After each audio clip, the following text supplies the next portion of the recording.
Bonjour et merci de nous retrouver pour ce point d'actualité sur la gestion émergente. Ce point, nous allons le faire aujourd'hui avec Michel Audban de Gemway. Michel, bonjour. Bonjour Bogdan. Vous allez bien? Très bien, merci. Alors, vous êtes sur un petit nuage. L'année dernière a été compliquée, ce début d'année se passe beaucoup mieux en effet. Alors, pourquoi ça se passe mieux?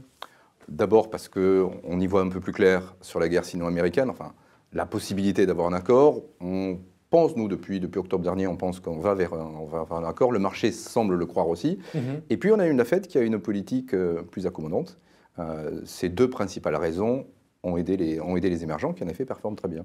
Alors vous avez deux fonds, le GEM Equity que tout le monde connaît qui a un très bon début d'année, on est à plus de 12%. Vous avez GEM Asia, on en parlera aussi à la fin si on a un petit peu de temps. Sur GEM Equity, la question était de savoir, alors effectivement les indices émergents ont monté, mais vous, est-ce que vous avez participé à la hausse? Est-ce que 12% ça reflète la hausse du marché ou simplement les positions acheteuses que vous avez prises? La hausse du marché, puis un petit peu plus, puisqu'on surperforme de 2,5% depuis le début de l'année. Qu'est-ce qui vous a fait gagner Une ou deux choses, la Chine en particulier. On a tenu nos positions, on les a même renforcées dans la baisse sur les actions A. Les actions A, c'est Shanghai et Shenzhen, en baisse de 30-35% l'an dernier, donc ça a vraiment tapé. On a presque doublé nos positions en fin d'année, on est aujourd'hui à 8% sur ces actions A.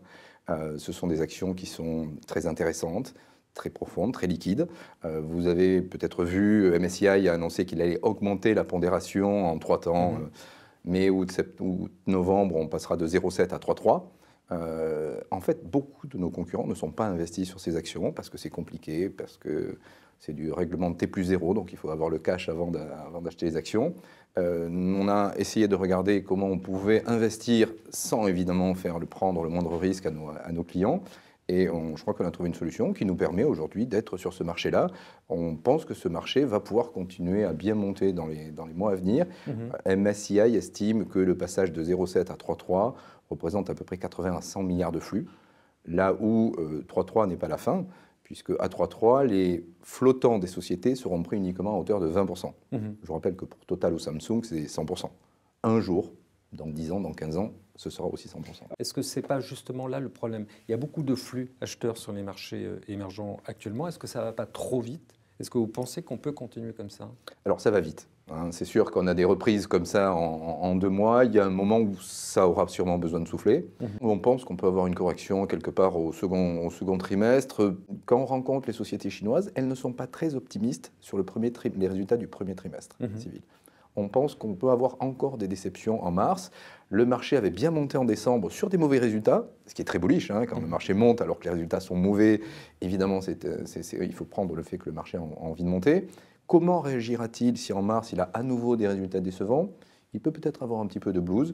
Nous pensons que ce sera un bon point d'entrée à ce moment-là. Notre sentiment, c'est qu'on terminera plus haut que l'on est aujourd'hui, mais avec peut-être un petit passage. Sur le deuxième point, sur les flux, oui, il y a eu un retour de flux, mais il y a eu d'abord énormément... Tout le monde y va. Actuellement, tous les asset managers ne parlent que de ça. C'est toujours dangereux. Quand tout le monde dit qu'il faut y aller, c'est toujours un peu dangereux. Mais on a eu 24 milliards de flux, ce qui est important. Mais on a aujourd'hui des investisseurs internationaux qui sont encore très sous-pondérés. Pour être simple, ils sont à 7,6% de leur part action internationale dans les émergents. L'indice est à 11,5%. Ils sont sous-pondérés de moitié. Alors, rien ne les oblige d'être à l'indice. Ils peuvent encore diminuer de 2 leur position. Mais on voit bien que quand c'est des marchés qui montent, quand c'est des marchés où la part dans l'indice est en train de monter, on en a parlé tout à l'heure, par exemple, pour la Chine, être sous-pondéré, c'est un vrai pari. Nous pensons que la plupart des investisseurs internationaux vont être amenés progressivement dans le courant de l'année à réduire ce pari et donc à se surpondérer encore sur les émergents. Et ça, c'est bon pour vous. Michel, merci beaucoup. Merci Bogdan.